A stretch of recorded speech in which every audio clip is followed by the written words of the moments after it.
ఈ ఊరి గురించి గొప్పతనం ఏమైనా చెప్పగలరండి? గొప్పతనం శివాలయం ఉంది, దుర్గమ్మ గుళ్ళు 4 ఉన్నాయి, రాములవారి గుడి ఉంది, వెంకన్నబాబు గుడి ఉంది. అందరూ రైతులు వ్యవసాయం చేసుకుంటారు. భక్తిగా ఉంటుంది మా గ్రామం. అన్యోన్యంగా గొడవలు గట్రా అలాంటివి లేకుండా. ఈ ఊరికి బస్సులు వస్తాయండి? బస్సులు లేవు. బస్సులు ఒకనప్పుడు 4 బస్సులు తిరిగాను. ఇప్పుడే 10 సంవత్సరాల క్రితం నుంచి బస్సులు రావట్లేదు. ఇలా కడప కానీ ఇలా చెంతపిల్లి ఒక్కడి వెళ్ళి బస్సు ఎక్కాలి. గొడవలు గట్రా ఏముండవు మా గ్రామంలో.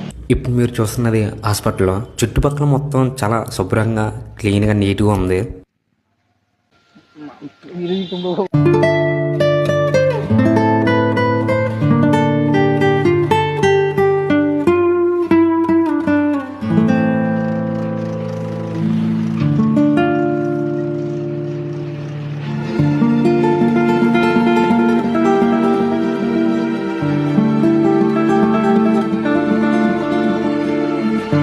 బాబాయ్ స్కూల్ ఎక్కడ?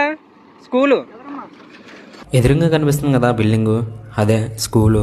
స్కూల్ పక్కన చెరువు కనిపించింది, అందుకే ఇటుకు వచ్చి వీడియో రికార్డ్ చేస్తున్నాను. వ్యూ పాయింట్ కూడా చూడడానికి చాలా